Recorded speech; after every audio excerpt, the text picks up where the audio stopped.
Hey everyone, this is Karen Waksman, founder of Retail MBA. I'm so excited about today's training. It'll be all about the automotive industry.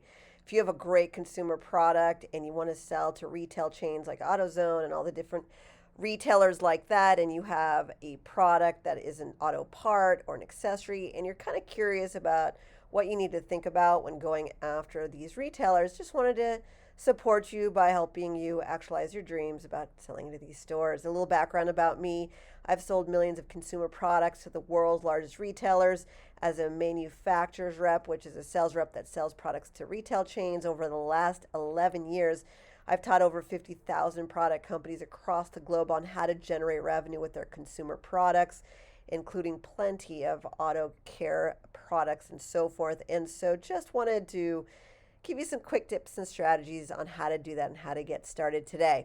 All right, let's talk about the automotive category. First thing I want you to know is that in our industry, they're considered auto aftermarket products. So the reason I mention that is because when you're digging around online and you're looking around for what people are considering, what category and so forth for retailers, auto aftermarket is the terminology that they use a lot of times for these retailers, just based on the fact that they are basically not talking about you selling to directly to a dealership, but also focused on the retail space. So just wanted to mention that it's just a terminology that comes up a lot.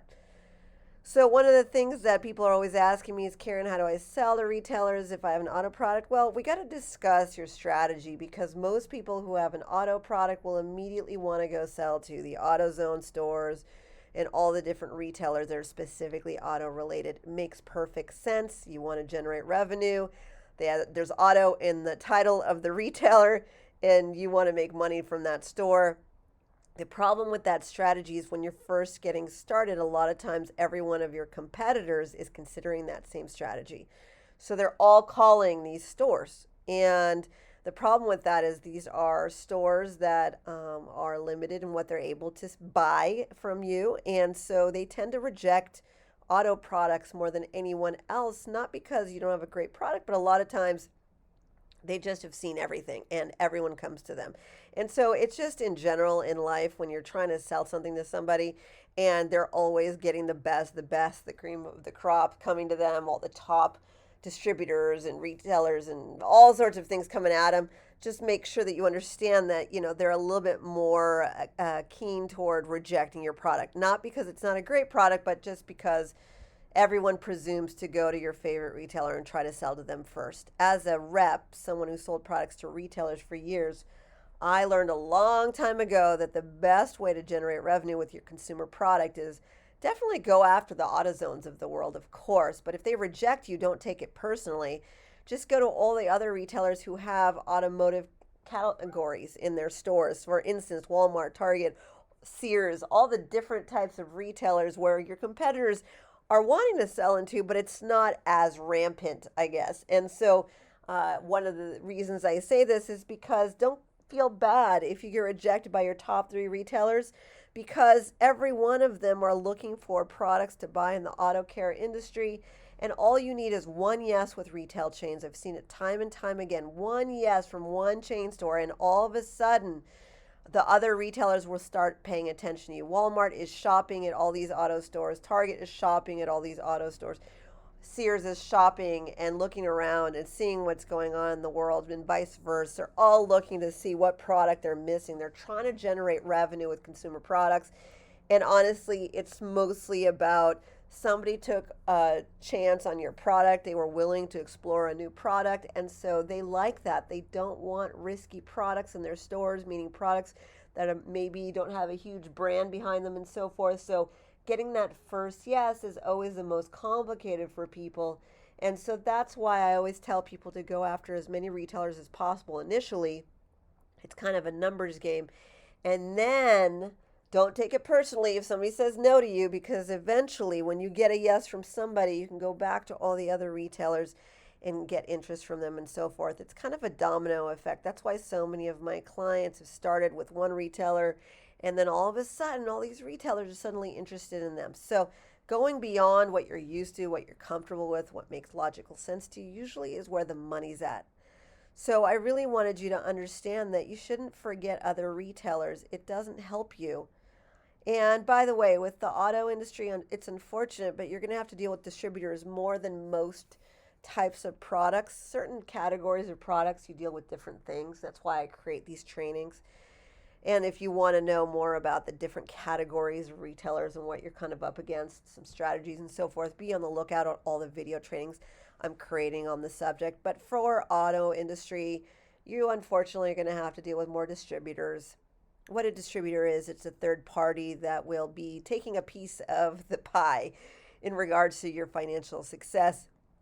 These are third party companies who are kind of like an extended sales division, and when they choose your product to put in their system, they are representing you essentially with retail stores. There's so much more to say about working with distributors. We did create a training on how to work with distributors in another video segment, so take a look at that. But generally speaking, distributors take a decent chunk of your commissions, your revenues, and so forth when they work with you.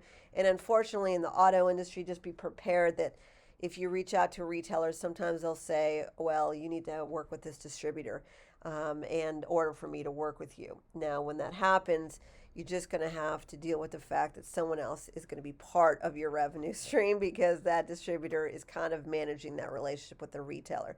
Again, I've created trainings on all this type of information about working with distributors and so forth, but just note that it's a very common thing in the industry as an auto company.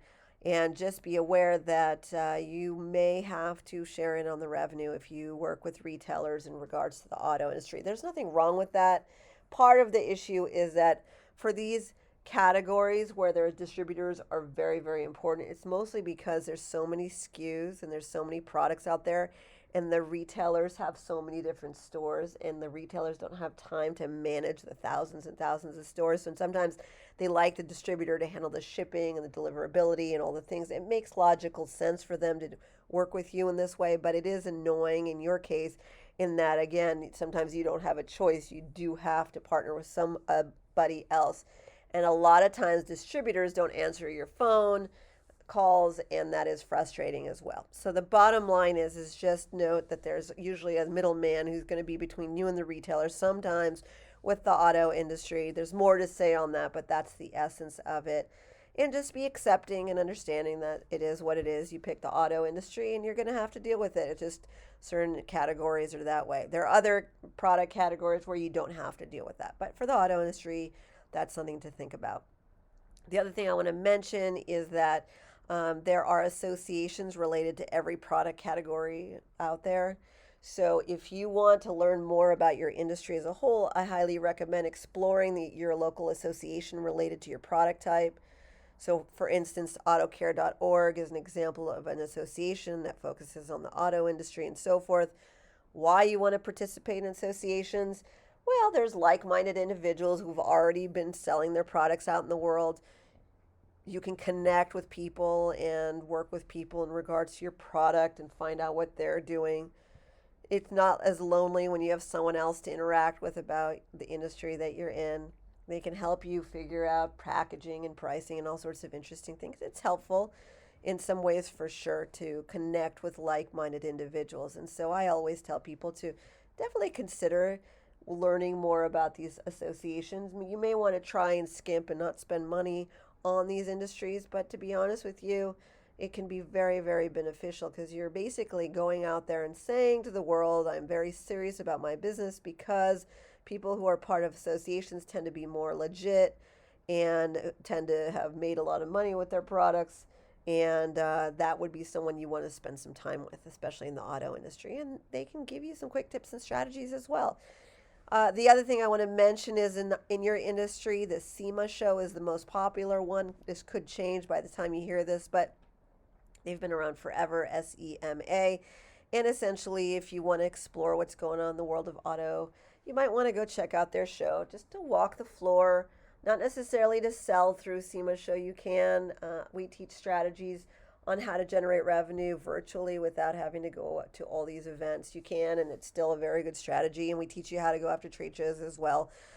in our systems and programs, but just sharing that with you, that if you want to learn more about your industry and so forth, it is good to know what's happening in the world. And these shows, when you're able to go to them, are going to be useful for you in terms of learning and education and seeing what's hot and what's new, who your competitors are, and so forth.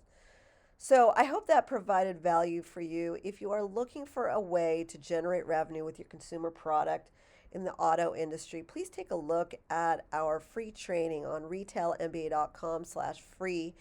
We provide a epic training solution for people who want to understand how the industry works, what makes buyers more inclined to buy, and so forth. It's absolutely free. There's no obligation, and you can spend some time with us. We spend 90 minutes explaining how the retail industry works, absolutely free, just to support people.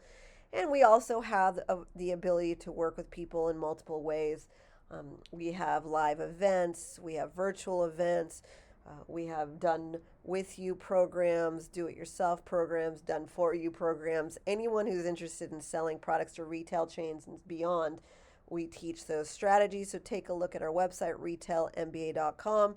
And take a look at our testimonial page. We have so many success stories of people with zero experience, zero buyer relationships, zero patents getting into the world's largest retailers, making millions of dollars. And we basically provide a formula on how to do that. So if you want to get the free content and or subscribe to anything that we do and or keep in touch with us, please also like this video, subscribe, get involved, and be part of our community. We do all sorts of amazing systems to help people expedite the process of generating revenue.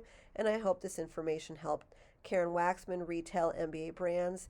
I appreciate you. And if you're watching this, you obviously are very serious about your business. So try not to do this alone. There are people in the world who've been doing this for years. I've personally been doing this for close to 20 years, and I'd love to help you.